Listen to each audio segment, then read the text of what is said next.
likolo mais ce que bisi bango na kolinga kufa muta kolinga ozala te c'est que toi na nzela moko te ya komona nzambe soki na nzela liwa te c'est que il faut muta yeba ke na sena mokito ba paya to kufa poto ke na esambisele ozo c'est la biso na lola c'est ça liwa il faut ezala po nzamba visiter Moïse alors bina Moïse longola mapapa na opo si côté le dans mon centre et tout le monde bande ko be na pesi bango mbote. Merci, c'est bel et bien votre émission, votre humble serviteur aussi, Tati Monkoti, TM. Votre émission Masolo et Bonzambe. Quand on le chaque jour, Masolo et Bonzambe. Ici, nous parlons bien aimé de la Bible et nous parlons de la prophétie, les grands sujets de la Bible, des révélations, des messages bien aimés des anciens, des apôtres ainsi que des prophètes. Mais il y a un peu de temps quand on a besoin d'une émission, on a besoin de Sanjola, Sanjola. Unaye kulusu, unaye ya kufeli, bato mabenyoso, blanc que neige, blanc que neige, lavez pas le sang de l'agneau, je serai plus blanc que la neige.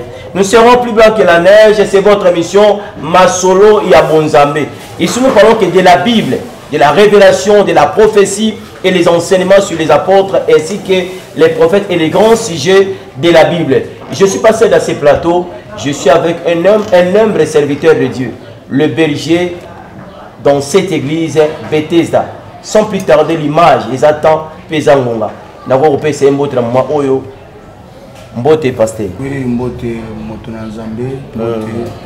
Totondi botondi papa berger le pasteur na kati église Bethesda. Église Bethesda, ils allaient plateforme, ils ont communauté, église Bethesda. Merci pour la question. Église Bethesda, ils ont une plateforme, mais église Bethesda, ils ont une communauté mobile. Ils ont un paix spirituel et représentant légal. Bisous aux alliés locaux là-bas, ils ont établi seulement, tout à la Moussala. Oyo abengami lokola représentant ya Bethesda mais Bethesda ministry ezana ba ambition ebele ya ko planter bisika na bisika, ça veut dire exact communauté mobile. Berger Matiela. Moi biographie na yo marié célibataire moni moi connaisa kongenga. Bon, je suis marié, naza papa ya bana ebele. Donc c'est ça on a compris sa réponse. Marie papa banebele. On zo kotala wa moli mumbala moko boya nzoto tanga zo msoza moko to mibale to misato. Naza papa naza na banebele na kotanga te baleke bele. Baleke bele. Et monsieur aussi la te. Seigneur Jésus. Merci à ozo banda boye c'est il faut sanza biloko ebele obombi wala. Merci, c'est bel bien votre émission, votre humble serviteur Tati Monkoti. L'émission nous allons parler aujourd'hui la vie à la mort. Pasteur Berger Matiela, la vie et la mort à la vie. La mort à la vie. Il y a des thèmes na biso mokola lelo. Alors, la mort à la vie, comme on a deux contextes, on a deux phases. Phase A, la phase B. Mais le phase A, c'est la mort. La mort à la vie. Qu'est-ce que signifie la mort, Berger? Pour na yo liwa ezanini. Parce que tout le monde liwa na tanga Yesu, liwa na Jean-Baptiste, liwa batebele, liwa pe na mokili. La mort. Ça c'est bien. Sur le plan contexte biblique ou contexte. Question moko très profond, question moko très bien. Nalingi émission oyo et même ma conscience na baïba kolanda biso na mboka to na libanda mboka bayebaka nous sommes des pèlerins dans ce monde. Mokili oyo eza mokili ya ba réalité.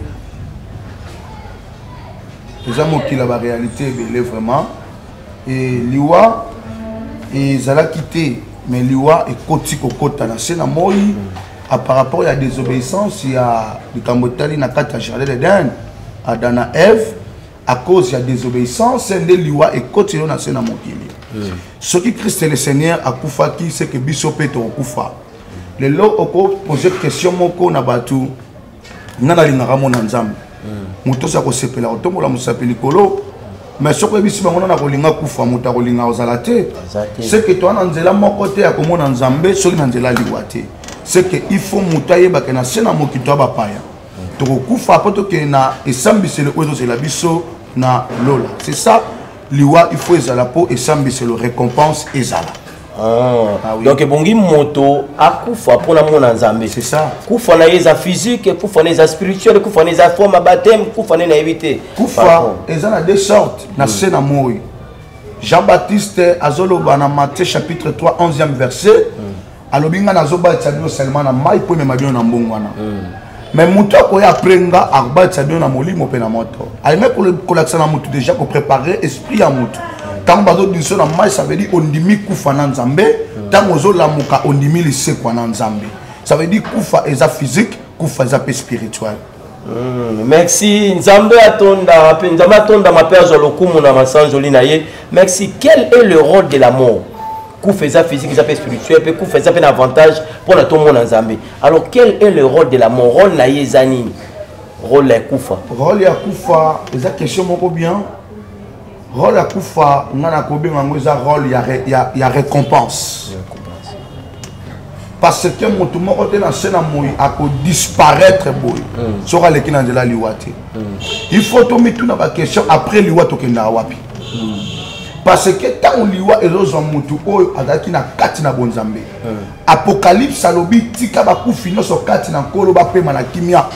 Pambate misala na bango et kubila bango.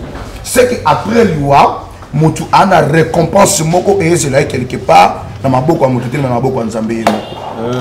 Merci. Alors d'où vient la mort? La mort est par source de la liwa. Et bandé liwa liwa. Parce que tu vois dans mon kébi bébé qui est non son dame basala qui zaki malamu et ça qui toko mais liwa source naïe. A où t'es liwa? Liwa. Malgré ça ceux qui font mutaku famo na nzambe. C'est pas tout ce qu'on peut faire au monde na nzambe parce que bimi ça no biloko bombi wana sanza no. Moto ya komona nzambe za moto atambola kindenge nzamba zolinga.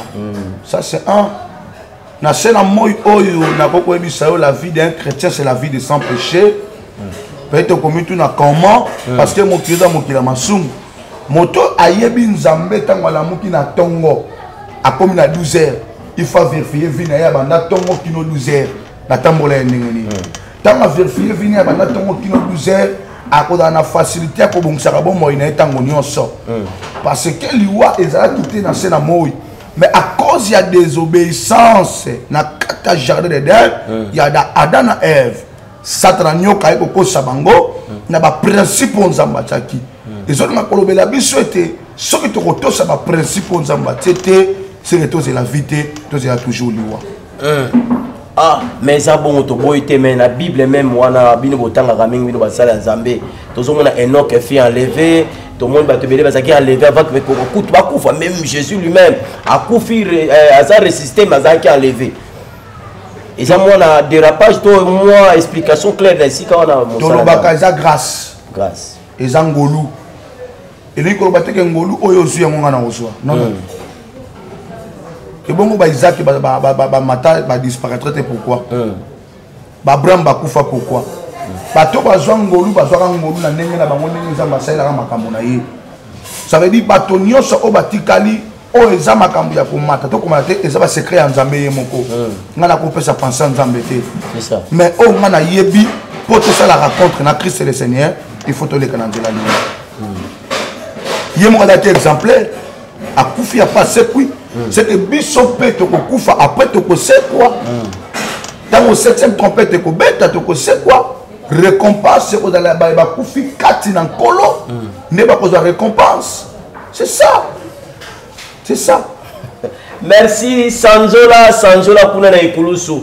bozo yoka liwa ezapeli litomba liwa pe ezapeli importance tango tinde ngozo mona mosakoli pe mosala na baza ko manuela aw yozo banga bibanga banga pam abili wo ezala conteste mbale lo lenge moko Baptiste moi Jean Baptiste le lenge moko pe Yesu pe yaki akitisi molimo na nguya pe misala esalemi mais liwa pe ya bomoto pe anzoto ezali mais ya nzoto wana za ko occuper bloko mibale soko seli nkolo malamu te a iba a manga pe azo kanga pona sa ela nzambe yozo pekisai yango wana merci mosala nzambe mosakoli quelles sont les caractéristiques de la mort ba caractère ya liwa ezanini ola saki moto liwa ezana kati ya likambo liwa caractéristique na pour ça sur que molimo liwa to liwa ezana esika oyo question mo très bien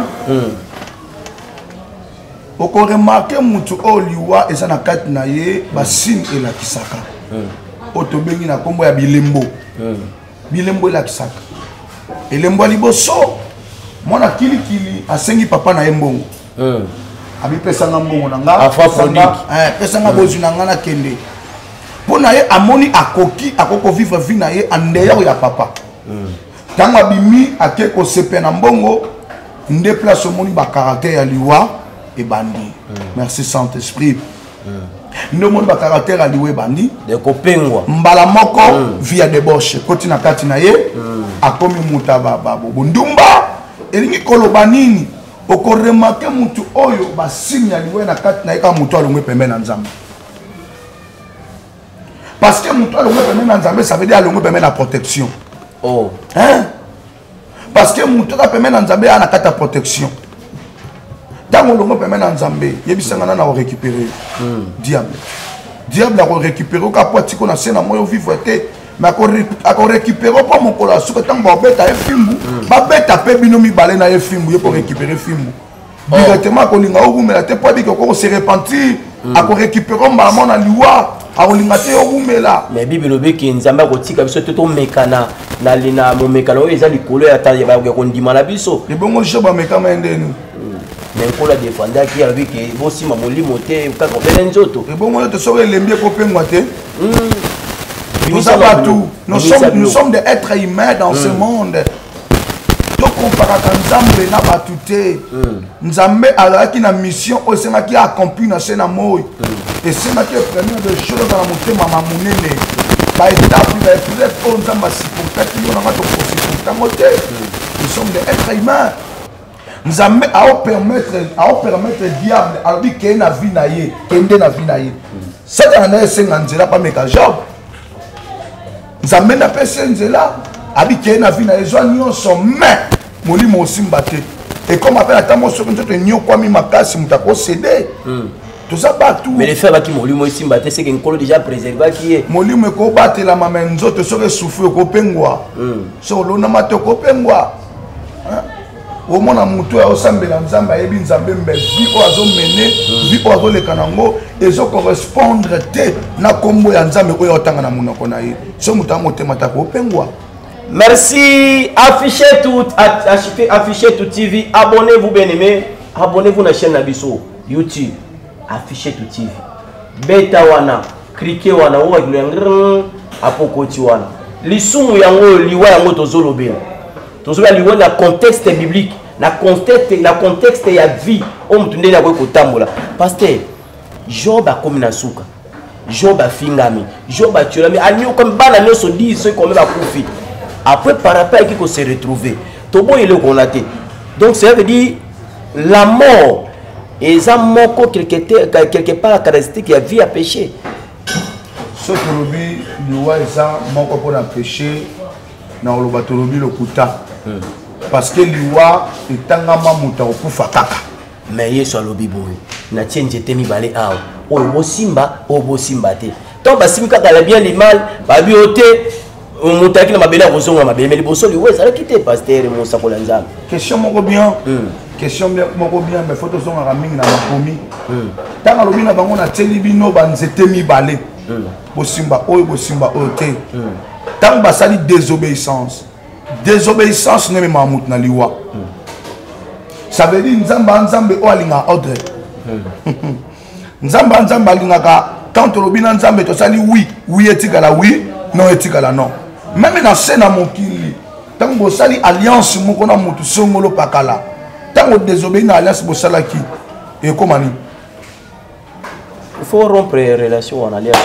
Ça veut dire que nous avons qui si nous sommes soudés, il y a coopérer dans mon na scène parce que après confiance na yé na kata jardin d'elle pour na mutu. Tant que mon que monté na coopérer confiance, tout tambola na yé, tout ça na yé. Mais à cause de ce que nous avons fait, nous avons fait un Zambie qui habité. C'est que beaucoup de gens ont fait mais Yesu Massia est pour nous c'est un berger. Attaque les sous la famille, tata, maman, tata, moi aussi. Mais pas la MBA sur ce qu'on a ici. Et fille qui n'a biki. bon atako na sumu ki na beti moi shit tana kozona suko bila mala makela Yesu nzamba visiter Moïse alobi na Moïse longola mapapa na oposi côté le maison mo centre lelo to monde bande ko be na pesi bango mbote bande ko bazolongola mapapa na église na église baba na cholite na kochola musana bimisa biloko za kochola te eza ko pesa moi parce que nzamba ta visiter Moïse à d'autres termes akaka yebisa Moïse mutu oyo alinga pusa na pembe na ngai il faut longola masumu il faut se sanctifier il faut mipetola elingi koloba te ke soki osala ngo physiquement oui il faut mipetola parce que nzamba za mo centre Jean chapitre 4 le verset 24 Bible lobi Dieu est esprit c'est que quand mutu pusa na pembe na nzamba il faut longola biloko no so me makaya na ba sentiment ki bomoto akota na spiritualité soki lisumu soki liwa ezalaki te mutu akoyeba importance ya kobanga nzambe te soki juge aza te mutu akosala n'importe quoi oui po akoyeba te mutu akosambisa ye aza te de liwa eza kwa mwa mobeko moko wana mutu azobanga mutu azobanga ayebi ke récompense na nsima liwa ezali soki nasali malamu baofuta ngai na mpe liwa na nga soki bapekisa eloko nasimba te mpo nzambe apekisa nasala effort nasala oyo nzambe azolinga mpo lobi barécompense nga ata na eloko ya moke c'est ça totondi botondi affiché tout TV s'abonner bien aimé cliquer on a s'abonner pour vous avoir bien l'émission masolo ya bonzambe bozoka to bandi la mort à la vie ozomona liwa est-ce que zo tala liwa makambo zo bimisa mosakula nzambe mosala nzambe za komanyolo ngelongo bani alors TV zangonga TV zata mosala nzambe liwa makambo songolo paka ainsi de suite c'est que nzambe ayebaki ke makombo kobaluka nda tiela biso liwa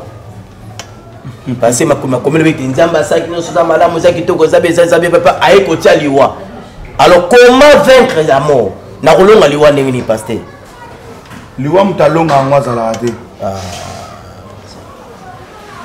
tika biloko yesu alongi liwa mokonzi kuta azwi bagarde corps atie na porte abi boprotege nga mpo soki liwa eyebokanga liwa mais liwa akoti na mopepe enoke alongi liwa matina enoke azwa ngolu yo oza eli te soki pierre atambola na mai yo mpe etambola na ebale bible ke sa Josué azali moto lokola biso boye atambolaki akangaki moi mpe asangi mpe sanza journée 19 heures moi eza kongenga okope kosala yango eza badimension ya foi lokola pierre atambolaki na mai yo mpe keye na ebale te etambola na mai yo nde mosali tokoke na ngwele awo osali makambo yo mpe oza mosali yo mpe etambola na mai aza travailleur journaliste totala soki okobima to okobima te ebale komela yo bazwa ngolu parce krist azalaka pembeni na bango na esika wana esika krist azali moto akokufa na kati ya mai te moto azwi bagarde corps atie na porte abi bokengelaka ngai nalali na kati me babomi président babomi mokonzi babomi motu moko songolo pakala tokotanga bakoma bato te me bato batunaka bigarde corps bazalaki na porte liwa ekoti wapi seki liwa batiela yango garde corps te liwa mpe bakanga yango te secret ministère ya liwa esimami na maboko ya nzambe ye moko mais soki ngongano ekoki wenda longo atokufi na crash ya avion eya mokolo na yo nzambe asala moto na moto akufa na ndenge na ye bamisu bakufa na mai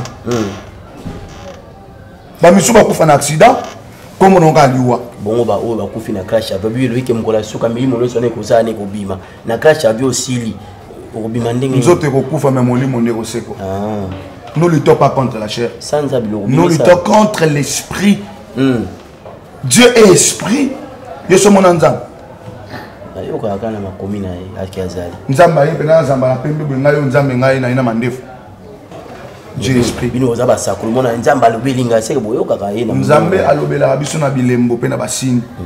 Nzambe asola na bato apesa ko matoi po yepaza na matoi. Après ko misu po yepaza na misu. Donc comment vaincre la mort mutu ko kolonga liwa liwa balonga mutu moko na longa liweza Yesu Masia moto akolonga liweza moto atamboli yenge bene de nzamba zolinga ne moto wana soka kufi aozi ya laisser quoi quelque part.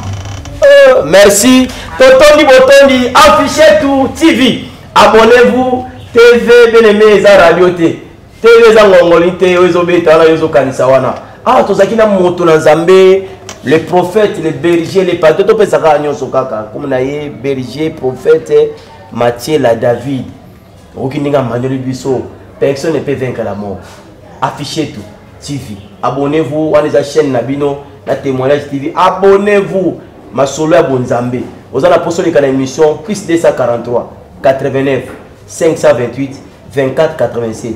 Plus 243 89 528 24 87. Tout ça, on a monté dans Zambé. Tu peux simboter, tu peux zoner na Afrique du Sud, Axel Lomate. Merci na Sele Ngulu qu'on a les États-Unis. Merci na Yemoko. Il y a Zarasso na Tangi Kombo na Mangapi.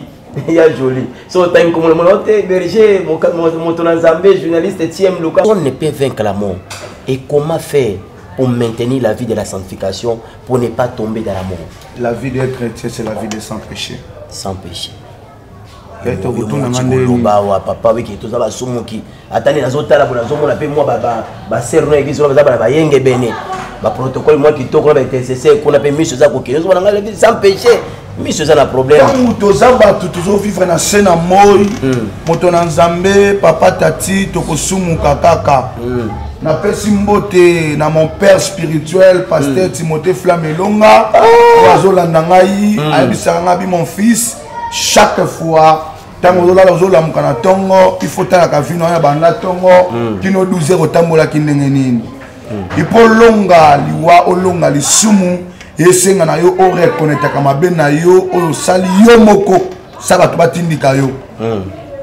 Ta ukaina abominde kona ye elonge komi na se. C'est que tant que sala ka lisumu akoma elonge na se ya soni. Mais tant que ça la kamalam, il a tombé la ka elongi likolo. Donc pour olonga lisumu, il faut tala ka bomo inayo yomoko. Okocha mutu na se olala te bana tongo kino butu. Soko sali examen de conscience ya bana journée na bana tongo kino butu te. Nde okolonga lisumu. Merci pour la kolonga lisumu to pour la kolonga o etali symptôme ya liweza lisumu et bon yo tamana ka sa vie à sanctification. Merci, on était avec l'homme de Dieu. Le berger, prophète Matthieu la David. Il est l'autre sur l'amour à la vie. L'amour à la vie. La vie, parce que la première partie, tu as la mort. Et seconde partie, tu as aussi la vie. Afin que tu fasses expliquer que tu as vivre en tant que mon Christ, en tant que moto, on te ya mokeli, na se la mort. Tu comme moi, bébé, na souka na émission na biso. Mot de la fin, mais nous, nous avons peuple de Dieu en général. Bazolo aux États-Unis, en Europe, en Amérique, en Océanie, en Asie, partout en Afrique. Pe na numéro de téléphone, WhatsApp, Facebook. Très bien, Napesi Nzambe, merci. Aza mettre à temps, peut mettre la circonstance, nyonso. Nazo, koyebisa bandeko bazolo ndabiso et partout, na bamboka bapaya, na kotanga bakombote baleki tellement ebele. Bazolo ndabiso na Kinshasa. Na pesi liboso mbote na mama ni Kamba Nzamba pambola ye na pesi mbote na mama Clémence, mama Jolie et frère Christian, frère Ephraim Nzamba pambola base ana pambola batu nyonso na linga beta c'était plus koloba na bazolanda biso to bangaka Nzambe mokili nzayanga nya Nzambe mokili anga nya Nzambe parce que na sena moi otokotika nyonso. Après kobika, après komila, après kolia, après kosala makamu nyonso, il faut to yeba ke nyonso ekotikala. Après kotikala tokende wapi. Donc c'est ça. Numéro na téléphone na bazolanda biso bisika nyonso. Numéro na téléphone ezali 089 37 30 772 na répéter 089 37 30 772. Donc, nous sommes na pesi numéro nanga yango wana na sala yango nyonso na Facebook na WhatsApp nyonso tu yango wana. Ce que vous en posa nanga, n'hésitez pas benganga pour recevoir ngai moko na koyamba yo et vous amalam. Merci Totondi merci vraiment pour l'homme de Dieu responsable de l'église Bethesda Ministry. Les administrateurs Bethesda mais la vision il y a qu'on prolonger, il y a qu'on propager, il y a qu'on faire immerger évangile dans les amis partout. Dans le monde déjà moi Céline to ba paroisse Céline Balé ils ont déjà pour fondre ma parole comme dans Zambie oyo ki l'homme de Dieu bazana posa soutien na yo za na Londres kuna na pesi mote na papa na biso Emile Kayembe na pesi mbote wana mama affiché teskaza kuna moi mote mesali yeke leke neto ba konte ya mokili awa pa Emile pe na pesi mi clair wetu ya lingaso na tangi komona yote berger na kolukayo. Merci na Jocelyne Nazawana, merci na Iget Amba, je salue le poste Pembe compte double. Merci na Jonathan Bodi, pe na pesi mbote na pasteur Timothée Flamme. O azali père spirituel ya berger na biso, matoni makasi pesi ma caméra ezalaki yo wana Shilo. Bakoma pe na Bible Shilo. Iye azana tentirité, azaka lokola ngai. Comme on a Shilo, la PC Mbote, la Simakape, la réalisation, la montage. Zamba Pambola yo, affichez tout, abonnez-vous et vous ne serez pas déçus par la grâce de notre Seigneur Jésus-Christ. On est là toujours. Vous allez pour ça, on invité Bisso, vous allez pour ça, tout ça en émission. Il y a Kabenga Bisso, plus 243, 89, plus 243, 89, 528, 24, 87. Pasteur Berger, prophète, de Nyon César ou Marato Bengaka. Alors, mon sakolanzam, tout ça pour sa prière. Prière na yo pour la chaîne na biso affiché tout TV p pour na bandeko sozo na parti à Londres na États-Unis par-ci par-là li bonde ko sala biso wala pour le comme naza yango nde zaka important sika to succès na prière. Amen. Seigneur, to pamboli yo, to pesi encore merci. Bible bengi yo maître ya temps pe ya circonstance. So ko sala ngolu na chaîne ko ezala kaka toujours na mokili po sango malamu na yo etambola bisika nyonso. Lokumu ekozonga epai na yo. Pambola baina so bazolanda biso libanda ya mboka. Pambola baina so balandi biso pe na mboka oyo. Pambola église ya ministère oyo bengami na kombo ya Bethesda. Pambola mokili mobimba badala beni.